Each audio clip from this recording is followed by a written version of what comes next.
começa numa decisão. Não precisa estar perfeito, não precisa estar pronto, não precisa...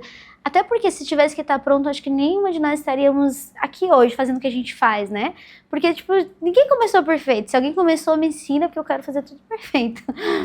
Mas a gente não tá nesse processo de melhoria, Então, assim, tudo começa com uma decisão, né? Você falou, eu decidi que eu vou estar lá, que eu vou fazer, mas eu não sei como. Né? E é isso, porque depois o como tu vai encontrando. E principalmente uma coisa que é muito importante a gente ter isso claro, e que eu carrego pra mim, porque eu preciso disso, é a gente entender que nunca é sobre nós. É através de nós e para as pessoas que vão ser impactadas. Então, se eu deixo de decidir, se eu deixo de decidir algo, eu deixo de transformar vidas. Eu deixo de salvar vidas, o que a gente viu ali. Então, às vezes, a gente não decide por querer ficar na zona de conforto.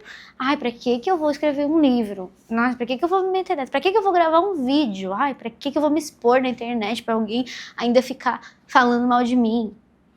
Pra que eu vou estar lá no legado delas, fazendo o quê lá? Entende? É normal, porque o nosso cérebro, ele quer conforto. A gente quer ficar em casa, né, no bem bom, mas... Quando a gente decide, entende por que decide, porque não é só sair tomando decisão, tem que ser decisões intencionais, entende o impacto que essa decisão vai gerar não só na minha vida, claro que começa na minha vida, mas na vida dos meus, da minha família e na vida das pessoas que estão à volta, essa decisão ela vai estar firmada no propósito, entende? Então por que eu decidi? E aí, gente, é isso que a Thaís falou. Sabe aquela frase que fala que você coloca o pé e Deus coloca o chão? É literalmente isso. Você coloca o pé, ó, eu tô indo, Jesus, me ajuda, me capacita, porque eu não tenho todas as respostas. Mas tu tens. Eu não sei quem essa mensagem vai alcançar, mas tu sabes. E isso é o ponto inicial, é isso que a maioria das pessoas tem dificuldade de romper. Deixa eu ver aqui o da Leila. Quem tá curioso pro da Leila? O passo 1 seria o título? Posso ler? Passo 1, relacionamento abusivo. O testemunho que leva à liberdade. Eu faria o contrário. Eu colocaria o testemunho que leva à liberdade, e aí colocaria o segredo, ou como... Eu tinha colocado ao inverso, né? Mas aí eu li que é a mensagem central, né? Ah, tá.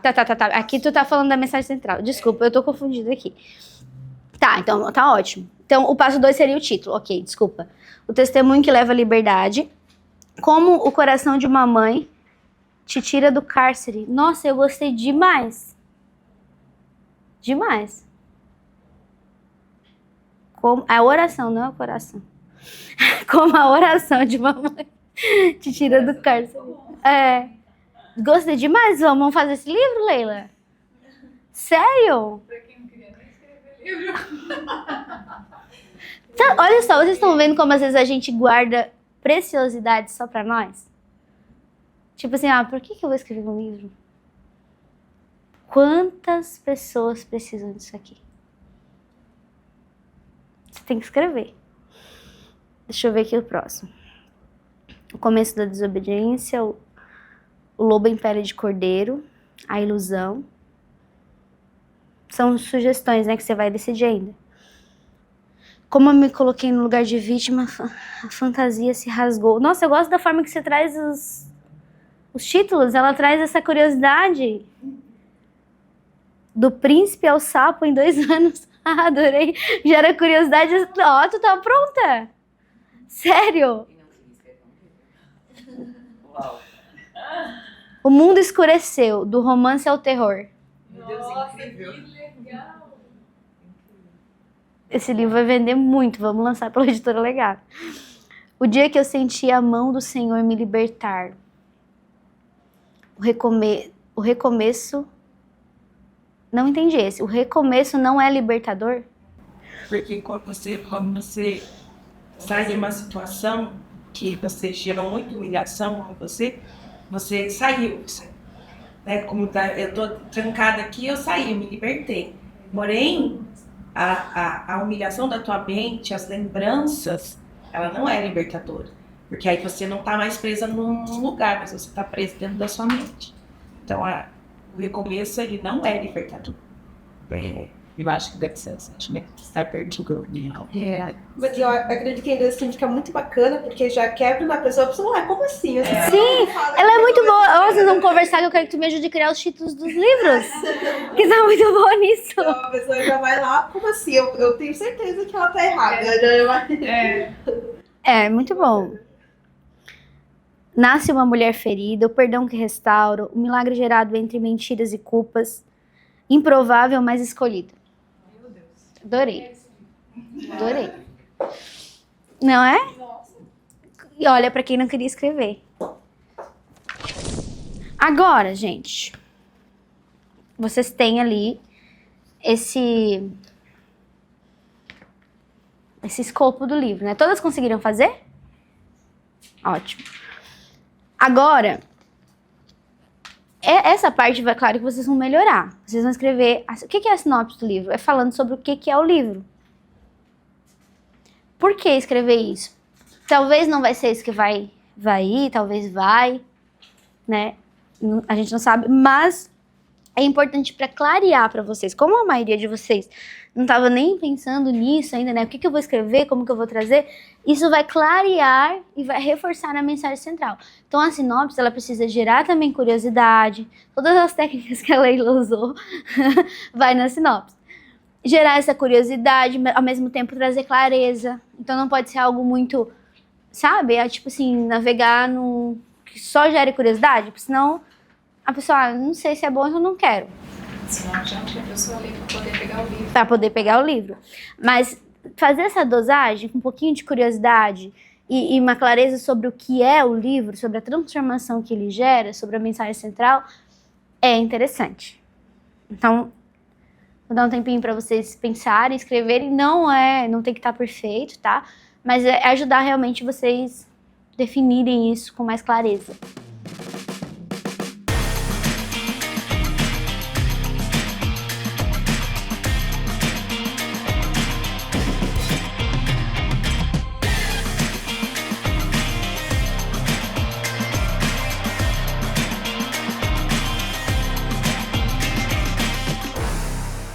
Você pensa em trazer detalhes que vai ambientalizar o leitor. Então, por exemplo, tá contando de um dia lá que tu viveu um processo assim muito desafiador. Você poderia dizer, eu tava vivendo um momento muito triste. Você pode contar detalhes. As lágrimas escorriam enquanto eu sentava na minha cama, a chuva caía lá fora e o grito da minha alma falava mais alto, sei lá. Entende? Você traz... Tem que ser real, eu tô inventando aqui, tá?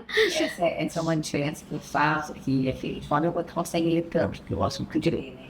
Eu falei, o mesmo tempo que eu dedico para assistir um filme ou maratonar uma série, eu dedico a ler um livro. Porque na série, tipo, o Menino do Pijama Listrado, vocês já viram o filme e o livro? Eu vi o filme e vi o livro. No filme acabou ali, foi emocionante o final e tal. No livro, nossa, é o vento que bateu, é a criança que pegou lá nos fundos, chora, lágrimas, é muito mais detalhe, é muito mais importante. Histórias, elas precisam disso, desses detalhes. O filme é visual, então, tipo, a gente vê, eles trazem a informação, mas é visual. E o livro, a gente tem esse desafio, não tem cheiro, não tem som. E aí, quando eu falo de deixar descansar, porque quando você passa lá 3 dias, algumas autoras fazem muito isso, escreve o capítulo, principalmente as coautoras, que são mais iniciantes ali, né? Escreve o capítulo e manda.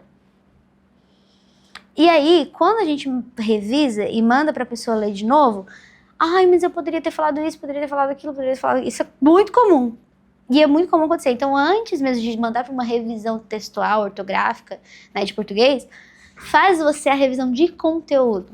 Porque aí, numa segunda leitura, você vai conseguir pensar melhor sobre o que aconteceu mesmo, detalhes que você deixou passar, ou até coisas que você gostaria de tirar, que não fazia muito sentido, que você colocou. Então, sempre esse segundo momento... Então, o dever de casa de vocês, além de escrever o livro, claro, mas é vocês fazerem uma segunda revisão, uma melhoria, descansar e voltar na estrutura. E também pode acontecer, que é muito comum, quando você está escrevendo o capítulo, você ser direcionada para uma outra coisa que você não tinha pensado. Se precisar mudar o nome do capítulo, não tem problema nenhum. Ele só te deu, nesse início, ele te dá um direcionamento para você escrever, que facilita muito, porque tem gente que começa a escrever e só escreve. Gente, esses livros são os que dão mais trabalho quando chegam na editora, porque ele não tem esse pensamento, né, tipo assim, de planejamento. Se a pessoa já tem esse conceito, já entende, ótimo. Mas quando não tem, acaba que a pessoa se perde ali na escrita. Então, fazer isso e deixar descansar, voltar, é bem importante. No caso da coautoria, né, Carmen, a gente não consegue trazer muitos detalhes, né? Então, porque é limitado, então não consegue. Mas a coautoria, por exemplo, já vou trazer isso porque vocês vão escrever a coautoria também, né, os chamados para impactar. O objetivo de um livro de coautoria, gente, é gerar uma pequena transformação, que é um capítulo, a gente não consegue gerar um grande impacto, mas tem que gerar alguma transformação. Mas é as pessoas conhecerem a sua história.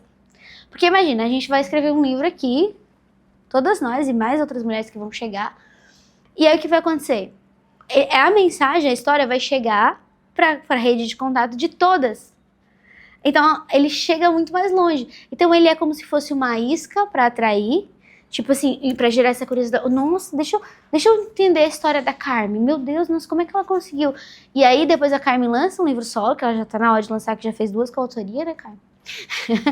Lança o livro solo, a pessoa já tá com já conhece a Carmen, já segue a Carmen, já tá com esse gostinho, com essa vontade de conhecer a história dela. E aí, a chance de o livro dela dar bom, de venda, né, e gerar mais desejo de compra, é muito maior do que quando começa direto no solo.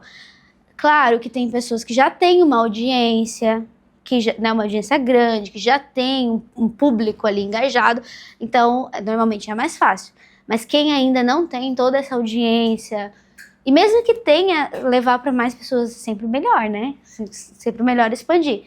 Mas já é mais fácil, quando a pessoa já tem uma audiência, já tem pessoas ali querendo comprar de você alguma coisa.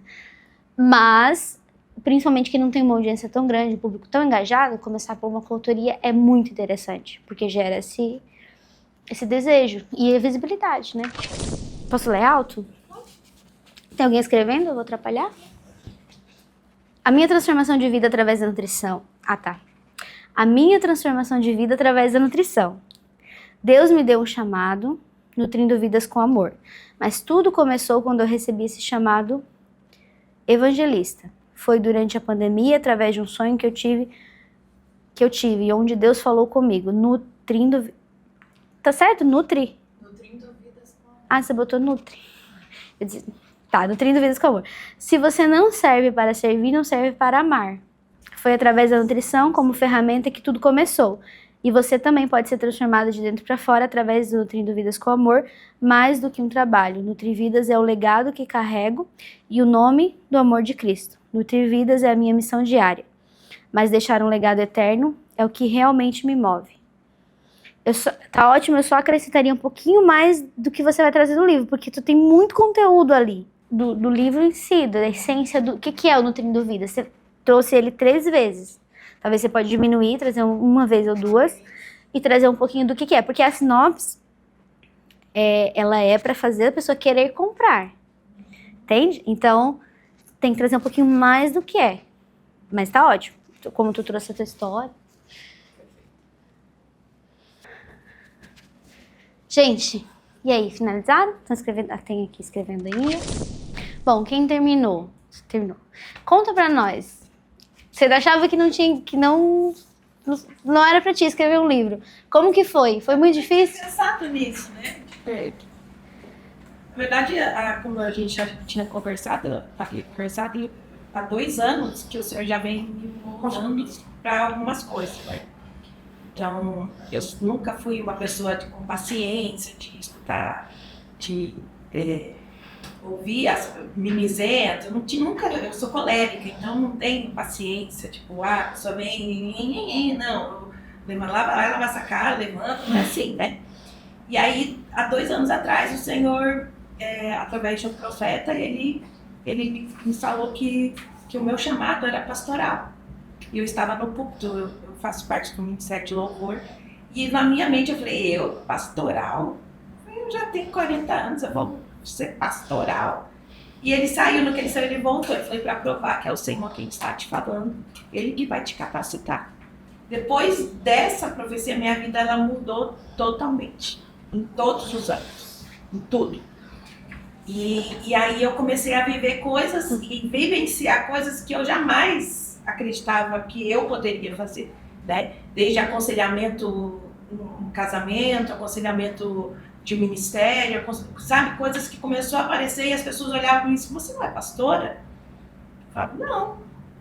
Mas por que você não é pastora? Porque você sabe. E aí o Senhor, ele começou, e era engraçado porque eu achava uma coisa, mas o Senhor me levava a aconselhar dentro da palavra.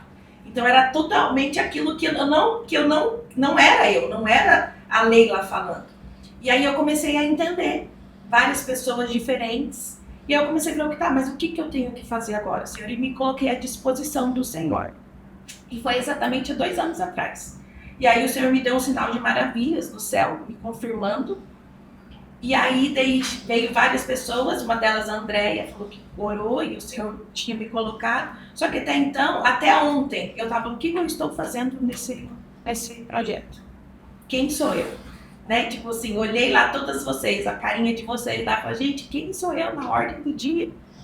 Né? O que eu vou acrescentar nessas mulheres? Assim, o que eu vou estar falando? E essa minha memória, esse meu testemunho, eu tinha esquecido. Não sei se isso é algo do colérico, mas as coisas que me fazem mal, ou aquilo que não foi tão legal na minha vida, eu apago, como se nada tivesse acontecido. E desde ontem, o Senhor começou a me trazer à memória novamente. Eu falei, Senhor, eu vi bem isso.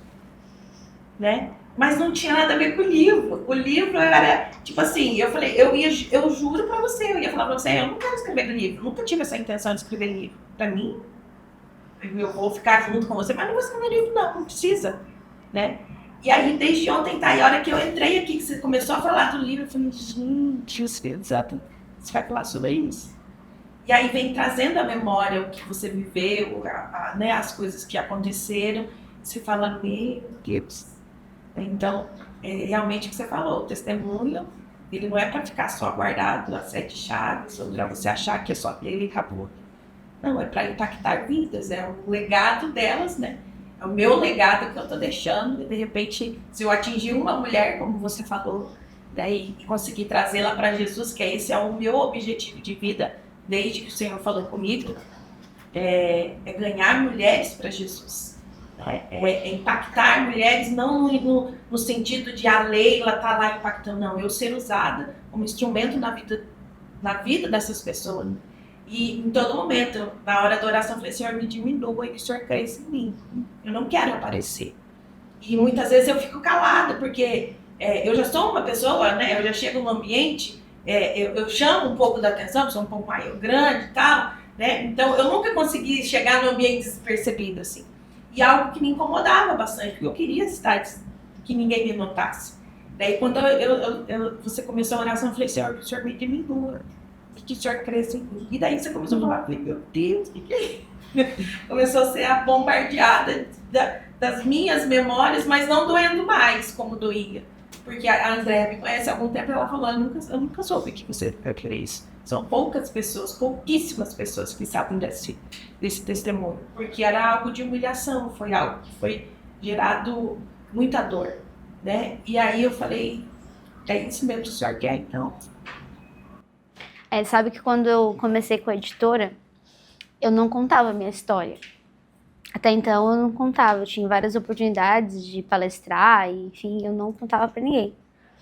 E aí o primeiro evento que a gente fez, que inclusive foi aqui em Balneário, eu me senti assim, eu acredito que foi Deus assim que me impulsionou a contar a minha história. Tipo assim, como tu tem uma editora que tu incentiva mulheres a contar a história delas e tu não conta a tua história pra ninguém. E muitas pessoas perguntavam, quem que é a Grazi? Eu quero saber da tua história e tal. E aí, nesse dia, eu palestrei. Não foi bem uma palestra, foi a minha história. Eu contei a minha história. E aí, no final, tinha uma maquiadora lá atrás que estava maquiando as outras palestrantes que estava sendo durante o evento, porque não tinha horário.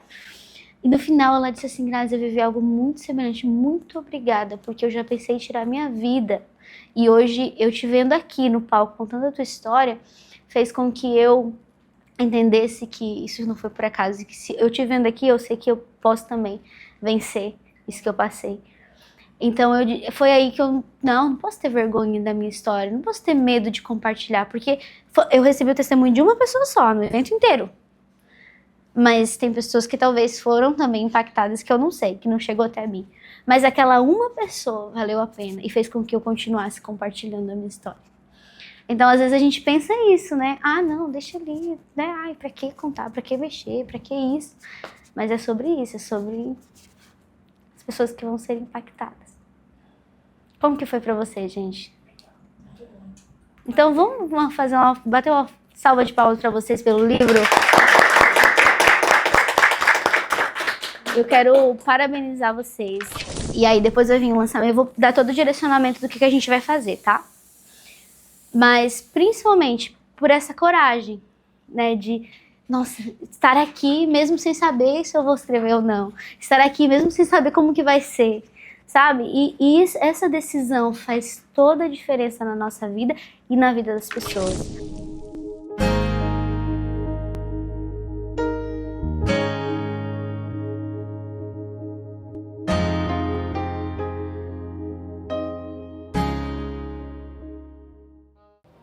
Elas chegaram com mensagens dentro de si. Hoje elas saem com livros que carregam propósito, cura e verdade.